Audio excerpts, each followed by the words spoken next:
It's a lovely morning in the village, and you are a horrible goose. That ad copy is really the only sentence that anyone ever needed to write about Untitled Goose Game. It's a game that truly speaks for itself, and judging from how often I've seen that horrible goose in my Twitter and YouTube feeds over the last week, it seems to be speaking to a heck of a lot of people. It certainly spoke to me. I played through the whole thing in one sitting the day it released, enraptured by its dynamically generated symphony of sparse piano chords, frustrated British grunts, and irritating honks. And because it's just what I do, despite how unnecessary it really is, I want to try to put into words exactly what makes House House's strange little piece of software so special. Untitled Goose Game borrows a lot of DNA from simulator games, not to be confused with actual simulators like the current year versions of Flight, Train, Farming, and Euro Truck Simulator. Simulator games are designed to poke fun at the often glitchy physics and mundane gameplay of those serious hobbyist programs.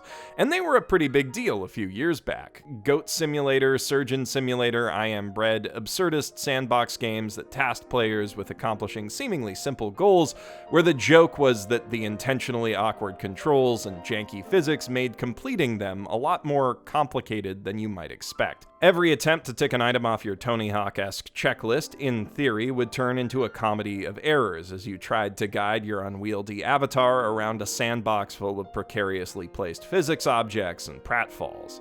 In theory. In practice, while a few of them were really great, most of the simulator games sucked. Predictably so, since the craze happened right at the height of Steam Greenlight, and the sole entry point for this briefly lucrative subgenre was release an unfinished game. It's not hard to see how that would be appealing to studios or individuals who'd never be able to make a decent game in the first place. Untitled Goose Game follows the same basic formula as other sims, setting you loose in a small-scale physics sandbox with a checklist of things that you can do to ruin the days of its NPC inhabitants, but what sets it apart from its contemporaries is appropriately highlighted right there in the title.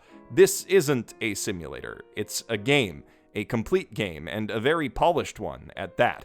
Its pastel-colored, flat-shaded visual style is gorgeous and perfect for capturing the atmosphere of a sleepy morning in a quaint English village. Its animations are well-crafted and hilarious, especially those of the horrible goose, whose waddling, flapping, and honking are all perfectly on point. More to the point, your control of that goose is nice and precise. Steering your avian avatar takes a bit of practice. There's an art to swinging its neck around just so to grab and move objects effectively, but once you've got the hang of it, you'll almost never find yourself fighting with the controls, except for a few sticky spots of ground collision that can make dragging larger objects around a bit of a chore. Unless a villager is actively trying to stop you, you won't have any trouble making the goose do what you want. Though it doesn't rely on poor programming as a source of challenge and humor, Goose Game is still amusingly fiddly in its own way, because it's not just a game about navigating environments and moving things around, it's a game about manipulating AI. Each of the village's 12 residents has their own behavior patterns to be learned, their own preferences and priorities that can be prodded at to pull them from their fixed paths. Some fear the goose, running away from it at the hint of a honk or grabbing for weapons before they can give chase. Others are a lot more aggressive, actively trying to keep you out of the areas they patrol. Clear, exaggerated animations make it obvious when NPCs see you, what they're thinking, and what they're trying to do at all times, in a way that adds to the game's comedic, slapstick atmosphere. It is vital for any stealth game, no matter how low its stakes, to convey its AI states effectively to the player, and this is some of the best diegetic conveyance I've ever seen. To really master Untitled Goose Game, you must get inside the heads of the villagers, learn how they think, what they value, what objects they'll bother to pick up and move if they see them lying around or being carried off in the beak of a goose. It can be a bit more challenging to get some of them to do what you want than others, and that can be really frustrating when you need them to act within a strict time limit, but outside of those rare scenarios, their imprecise, awkward bumbling is generally pretty funny to watch, and with a bit of patience, you can make them all bend to your horrible, goosey will. Dense, intricate world design gives Goose Game a great deal of replay value in spite of its short length, and that 2-hour runtime means that the game world is just the right size for most players to feasibly be able to create a mental map of its every nook and cranny. In a genre built on comedic clunkiness and confusion, this game is truly a well-oiled and well-tuned machine. Remarkably, it manages to be equally fun at every stage stage of mastery. When you're first experimenting, seeing what you can move around and how it affects the village's inhabitants, it feels like you're solving a satisfying, open-ended puzzle. When you finally have a handle on how everything works, the village turns into a toy box, and your unassuming goose into a god who can pull levers and press buttons to make the unwitting mortals around it dance to its tune. And what a beautiful tune it is. The game makes use of a dynamically adjusted piano score timed to the rhythm of the horrible goose's waddle cycle and the walking of the villagers that attempts to sync up with their actions in a simple but effective and very funny manner. When you're first figuring the game out, the score comes in sporadically, playing a few sparse notes as you wander around and poke and prod at the environment. Once you start wreaking havoc in the village, short jingles underscore the humans' bumbling efforts to fix your messes, and by the time you're ready to tackle the endgame trials, the music will be playing almost constantly, struggling to keep up as you frantically scramble to tear clothes off the line and smash fancy pottery before the village bell tolls. This is a game where if you're holding a harmonica and you press the honk button, it makes a harmonica noise, so the sound design here is objectively perfect. But the music really is the best part of it. It lends the experience the air of a silent comedy, a pretty damn funny one, and it's exciting to see a video game carry that particular torch, because this is really the perfect medium for it. When we talk about animation and video games, it's usually about specific animations incorporated into gameplay, but video games don't just use animation, they are animation, in a form that just happens to be interactive. When you break them down to their base components, all video games, apart from text parser and FMV titles, are really just heavily streamlined procedural animation software with complex and hopefully entertaining rules defining what can and can't be animated. And just as gaming has its roots in animation, animation has its roots in silent comedy.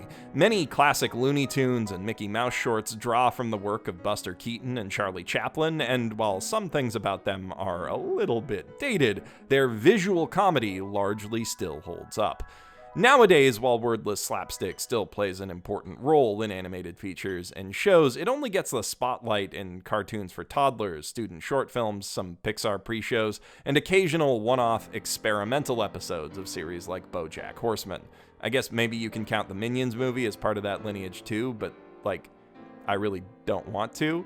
So, this shift in priorities does make sense when you look at film as a business. No matter how entertaining classic cartoons may have been, their style of comedy and storytelling isn't well suited to holding the attention of a passive audience for the full runtime of a feature film or a TV show. But an active audience, that's a different matter. As Goose Game proves out, this kind of comedy goes from amusing to enchanting when you actually get to participate in it. It's funny to see a bumbling groundskeeper get outsmarted and locked out of his garden by a sociopathic goose, but it's hilarious to be that wicked waterfowl, to bait the trap by turning on the sprinkler, waddle right under his unsuspecting nose as he goes to fix it, and slam the gate on him with your own beak. To him, you're just a goose, a dumb pest, but you know different. You are the malicious, calculating architect of his undoing. And that adds a whole other layer of delicious, dramatic irony to the affair, but just setting up a punchline and seeing it pay off is really satisfying in a way that passive media can't really capture. This is far from the first game that's let you participate in setting up its punchlines. Adventure games have been doing that since time immemorial, but those punchlines are often scripted and predictable, which hurts replayability, and the logic behind them often gets muddled as a result of their tendency to obscure puzzle solutions for the sake of difficulty. It's Goose Game's specific choice of genre, puzzle stealth, that really makes this medley work. A few years back, Every Frame a Painting made a video about Chuck Jones, laying out the underlying principles that drive this kind of visual comedy. It's one of my favorite YouTube videos, so I'd urge you to watch it in full, but to put it briefly, gag comedy relies on logic and timing. On its own, Man Get Hurt Fall Down isn't much of a joke, but when you can see it coming, understand why Man will get hurt and fall down as a result of his own hubris and ill-advised actions, and then it happens at just the right moment. That is comedy. Good stealth gameplay, too, relies heavily on careful timing and a logical cause and effect based understanding of the game world and its inhabitants. A group of guards will follow the same patrol paths, watch the same choke points, and block your progress in the same way, unless you either incapacitate them or, if you're actually good at the game, use sounds and visual distractions to redirect their attention and move out at just the right moment to slip by them unnoticed. A gameplay loop built around understanding how complex systems interact and manipulating them to your advantage is perfect comedy fodder. Metal Gear Solid's known that for a long time. From distracting guards with nudie mags to making their cars skid and crash with horse poop, the series has always given players humorous ways to undermine its serious cinematic atmosphere, but those have always been diversions, not the focus. Untitled Goose Game demonstrates that those slapstick elements, in the right hands, can absolutely carry a stealth game on their own, and that the appeal of that can potentially extend well beyond the genre's relatively niche audience. As someone who loves both stealth and silent comedy, that's really exciting for me.